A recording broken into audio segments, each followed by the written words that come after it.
APPSC prelims, అందులోనూ geography. చాలామందికి ఇదొక పెద్ద సవాల్గా అనిపిస్తోంది.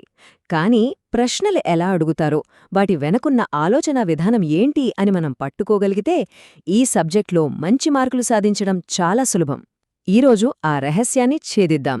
సరే, ఈరోజు మన ప్రయాణం ఎలా సాగుబోతుందో ఒకసారి చూద్దాం. ముందుగా జాగ్రఫీ కోడ్ అంటే ఏంటో తెలుసుకుంటాం. ఆ తర్వాత ఒక ఎగ్జామినర్ ఆలోచించే 4 ముఖ్యమైన పద్ధతుల గురించి చర్చిస్తాం. ఇక నంబర్స్, సరిహద్దులు, వాటి మీద ఎలా పట్టు సాధించాలో చూస్తాం. అన్నింటికన్నా ముఖ్యంగా ఒక ప్రదేశం అక్కడే ఎందుకుంది అనే లాజిక్ని పట్టుకుంటాం. చివరగా వీటన్నిటినీ కలిపి ఒక ఫైనల్ స్ట్రాటజీని రూపొందించుకుందాం. జాగ్రఫీ సిలబస్ చూడగానే అబ్బో ఇంతుందా అని అనిపిస్తుంది గదా? నిజమే, సిలబస్ చాలా పెద్దది.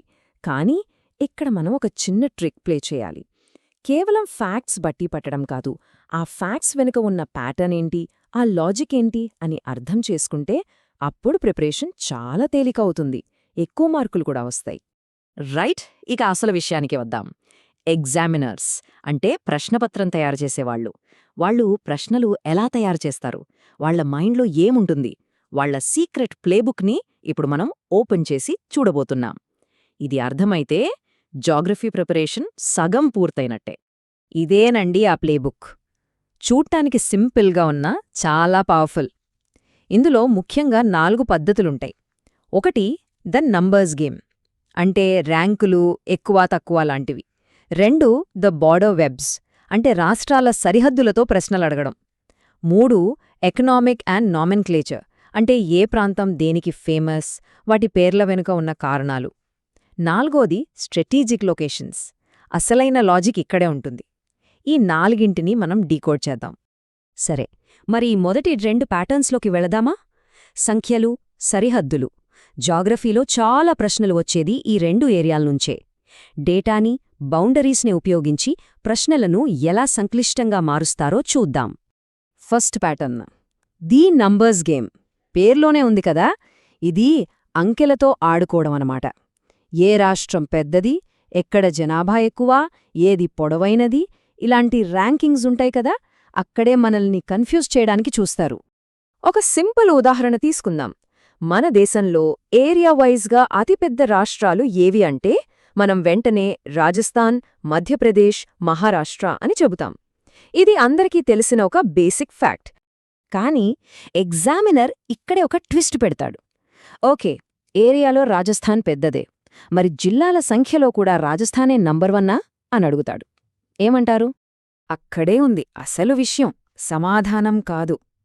చూడండి, ఏరియాలో రాజస్థాన్ టాప్, కానీ అత్యధిక జిల్లాలున్నది మాత్రం ఉత్తరప్రదేశ్లో. ఏకంగా 75 జిల్లాలున్నాయి. చూసారా సింపుల్ ఫ్యాక్ట్ని ఎలా ట్విస్ట్ చేశారో? ఇదే నంబర్స్ గేమ్ అంటే. సరే, నంబర్స్ గేమ్ ఎలా ఉంటుందో అర్థమైంది కదా. ఇప్పుడు రెండో ప్యాటర్న్కి వెళ్దాం. ఇది ఇంకా ఇంట్రెస్టింగ్గా ఉంటుంది. అదే ద బార్డర్ వెబ్స్. భారతదేశం మ్యాప్ని ఒక పెద్ద సాలిగూడులా ఊహించుకోండి. కొన్ని రాష్ట్రాలు మధ్యలో ఉండి చాలా రాష్ట్రాలతో కనెక్ట్ అయి ఉంటాయి. అచ్చం రైల్వే జంక్షన్లలాగా అన్నమాట. ఉదాహరణకు ఉత్తరప్రదేశ్, అస్సాం. యూపీ ఏకంగా 8 రాష్ట్రాలు ఒక కేంద్రపాలిత ప్రాంతంతో బార్డర్ పంచుకుంటుంది. అస్సాం 7 రాష్ట్రాలతో కనెక్ట్ అయి ఉంటుంది. ఈ బేసిక్ విషయం తెలియడం చాలా ముఖ్యం. అయితే అసలు పరీక్ష ప్రశ్నలు ఇక్కడతో ఆగవు. ఇలాంటి పెద్ద పెద్ద కనెక్షన్స్ కాకుండా చిన్న చిన్న కన్ఫ్యూజింగ్ డీటెయిల్స్లో దాగి ఉంటాయి. వాటినే మనం పట్టుకోవాలి. ఉదాహరణకు 2 కామన్ ట్రాప్స్ చూద్దాం. ఒకటి వెస్ట్ బెంగాల్, ఈశాన్య రాష్ట్రాలకు దగ్గరగా ఉన్నా అది 7 సిస్టర్స్లో భాగం కాదు. చాలామంది ఇక్కడ పొరబడతారు. ఇంకొకటి ఛత్తీస్గఢ్ పారాడాక్స్, అంటే ఛత్తీస్గఢ్కి యూపీ, ఝార్ఖండ్తో బార్డర్ ఉంది, కానీ మధ్యలో ఉన్నట్టు కనిపించే బీహార్తో మాత్రం సరిహద్దు లేదు. చూసారా, ఇలాంటి విచిత్రమైన కన్ఫ్యూజింగ్ పాయింట్స్ మీద ఎగ్జామినర్ కన్ను పడుతుంది. సరే, ఇప్పటిదాకా మనం ఏది, ఎక్కడ అనే ప్రశ్నలు చూశాం. ఇప్పుడు ఇంకొంచెం లోతుగా వెళ్ళి ఎందుకు అనే ప్రశ్నను చూద్దాం. ఒక ప్రదేశానికి, దాని భౌగోళిక స్థానానికి మధ్య ఉన్న సంబంధమేంటి, దాని వెనుక ఉన్న లాజిక్ ఏంటి? దిది మనకి ఎక్కువగా మ్యాచ్ ద ఫాలోయింగ్ టైప్ ప్రశ్నల్లో కనిపిస్తుంది. ఉదాహరణకు సిలికాన్ స్టేట్ అనగానే మనకు కర్ణాటక గుర్తుకు రావాలి. పర్వత ప్రాంతాలు ఎక్కువగా ఎక్కడ ఉన్నాయంటే మణిపూర్. లేదా ఈశాన్య రాష్ట్రాల రాజధానులు ఏవి అని అడగవచ్చు. మిజోరాంకి ఐజ్వాల్, మణిపూర్కి ఇంపాల్ అని. ఛత్తీస్గఢ్లో ఇందిరాగాంధీ కృషి విశ్వవిద్యాలయ ఎందుకుంది? ఎందుకంటే అదొక వ్యవసాయ కేంద్రం. ఈ కనెక్షన్ మనం తెలుసుకోవాలి. ఈ లాజిక్ కేవలం పెద్ద పెద్ద రాష్ట్రాలకే కాదు, చిన్న చిన్న ప్రాంతాలకు కూడా వర్తిస్తుంది. ఉదాహరణకు ముంబైని తీసుకుంటే దాని చుట్టుపక్కల ఉన్న ప్రతి ఊరికి ఒక ప్రత్యేకత ఉంది. అలీబాగ్ ఒక tourist spot, Balapur petrochemical hub, Nhava Sheva దేశంలోనే అతిపెద్ద పోర్ట్, రత్నగిరి చేపల వేటకు ఫేమస్. చూసారా, ప్రతి లొకేషన్కి ఒక ఆర్థిక కారణముంది. రైట్, ఇక్కడ్నుంచే అసలు కథ మొదలవుతుంది. అన్ని ప్యాటర్న్స్లోకి ఇదే అత్యంత ముఖ్యమైనది: వ్యూహాత్మక ప్రదేశాలు లేదా స్ట్రాటజిక్ లొకేషన్స్. అన్నింటికన్నా ముఖ్యమైన ప్రశ్న ఒక్కటే: వై హియర్? అంటే ఇక్కడే ఎందుకు? ఎందుకు విక్రమ్ సారాభాయ్ స్పేస్ సెంటర్ని కేరళలోని తుంబాలో పెట్టారు? ఎందుకంటే అది భూమి యొక్క అయస్కాంత భూమధ్యరేఖ మీద ఉంది.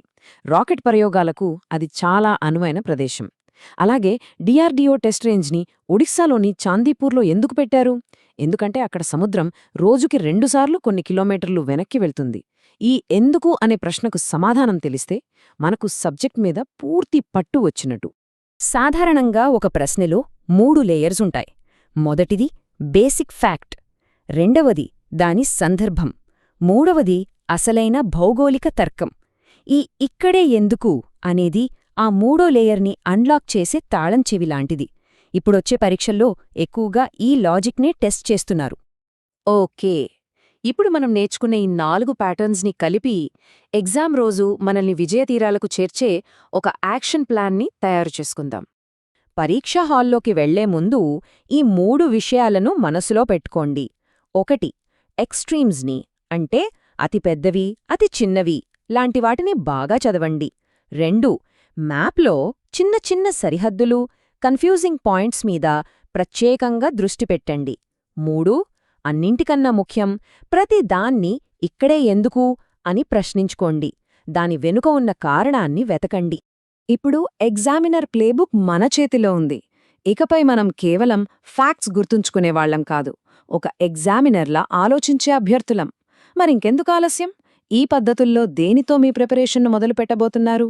All the best!